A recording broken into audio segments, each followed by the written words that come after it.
Road ক্যাপাসিটির উপর নির্ভর করে। তো সাধারণত পার্কিংয়ে 3,500 PSI বা আপনার 15 থেকে 20 এমপিএ হলে হয়। যেখানে পার্কিং স্পেস আছে, লোড গাড়ি চলবে 30 টন বা 35 টনের লোড গাড়ি চলবে, সেই স্পেসগুলোতে এগুলো 35 এমপিএ লাগে, যেটা 5,100। যেমন হলো যে রাস্তা দিয়ে যে গাড়িগুলো চলতেছে সেটা কত টন ক্যাপাসিটির গাড়িগুলো যেতে পারবে? 35 এমপিএতে 30 টন 35 টন ক্যাপাসিটিতে কোনো কিছুই হবে না, যদি মেকাডামটা ঠিক মতো করা হয়। এই প্রোডাক্টটা হলো যে আসলে মূলত হলো যে কিসের উপর যে তৈরি করা হয়? টোটালি কমপ্লিট আইটেম, পরিবেশ বান্ধব। এটা হলো যে মাটির তৈরি, এখানে হলো যে আমাদের পরিবেশ দূষণ হয় এরকম কোনো ম্যাটেরিয়ালও নাই, এবং আমাদের জ্বালানি সম্পূর্ণ বিদ্যুৎ। আমরা যেটা দেখতেছি হলো যে ইটাটা ব্যবহার করার পর হলো যে যখন রাস্তা দিয়ে সোলিং করা হয় সেক্ষেত্রে হলো দেখা গেছে কি 1 বছর 2 বছর পরে কিন্তু ইটাটা হলো কিন্তু ভেঙে যায়। সেক্ষেত্রে তো হলো যে ইটাটা হলো যে কারণ হলো যে আমাদের হলো যে পরিবেশ দূষণ হইতেছে, আবার হলো যে আমাদের হলো যে ফসলি জমিগুলো আছে সেক্ষেত্রে হলো যে ফসলি জমিগুলো নষ্ট হইতেছে, আমাদের ইটের ক্ষেত্রে তো সেই এফেক্টটা কিন্তু করতেছে না। একটা ইটের রাস্তা, সোলিংয়ের রাস্তা যদি 5 বছর থেকে, এইটার রাস্তা মিনিমাম 20 বছর থেকে, তাহলে তো সেক্ষেত্রে হলো যে আমাদের এটাই ব্যবহার করা হলো যে ভাঙার কোনো সুযোগ নেই। বাংলার কোনো সুযোগ নেই।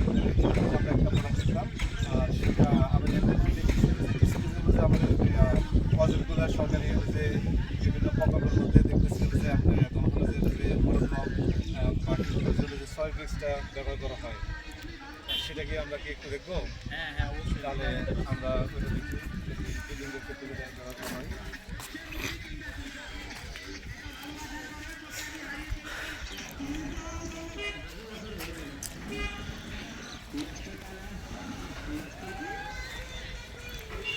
এই প্রোডাক্টটা হলো যে এটাকে কী বলে, বাকি হলো যে কনসেপ্টটা এটা ব্যবহার করা হয়। ইউনিব্লকের যখন রাস্তা করি, হ্যাঁ। রোডগুলোর দুই সাইডে এজিং লাগে, এটা ইউনিব্লককে সাপোর্ট দিয়ে রাখার জন্য।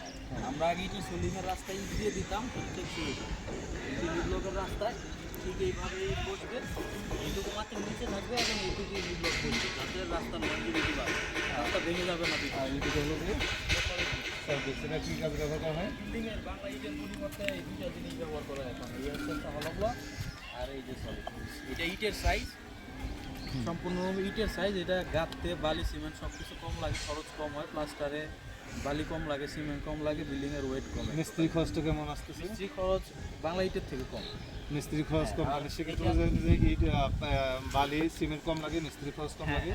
এবং গাঁথুনির দিক থেকে গাঁথুনি আগায় হচ্ছে হলো ব্লকে অনেক কম লাগে, অনেক কম লাগে। হ্যাঁ, 4টা ইটের সমান একটা। 4টা ইটের সমান হলো যে একটা হলো ব্লক। এটা হলো যে এটা হলো যে তাপমাত্রাটা ওই ক্ষেত্রে আসলে কতটুকু ইয়ে করতেছে? এটা হচ্ছে ক্লাইমেট কন্ট্রোল করে। আপনার শীত হোক বা গরম, বাইরের সাইডে যে পার্ট থাকবে ভিতরে হোল হওয়ার কারণে ভিতর সাইডে টেম্পারেচার তারতম্য। আপনি গরমের দিনে হলো যে বিল্ডিংয়ে যে ইয়েটা ওইটা ঠান্ডা মানে রাখবে, গরম হোক বা এই শীত, দুই সময় ভিতরের ওয়েদারটা একটু কন্ট্রোলে রাখে। সুপ্রিয় দর্শক, আপনারা অবশ্যই বুঝতে পারছেন এতক্ষণ আমরা লাইন বান্ধবের কথা বলছিলাম। এটা হলো যে পরিবেশ বান্ধব। আমাদের পরবর্তীতে দ্বিতীয় পর্বতে বাকিগুলো আমরা নিয়ে আসবো। এটা হলো যে আমাদের প্রথম পর্ব, কথা বললাম আমাদের দিন ইসলামের সাথে। আপনাদেরকে সকলকে আন্তরিকভাবে ধন্যবাদ ও মোবারকবাদ জানাই। আসসালামু আলাইকুম ওয়া রাহমাতুল্লাহি ওয়া বারাকাতুহু।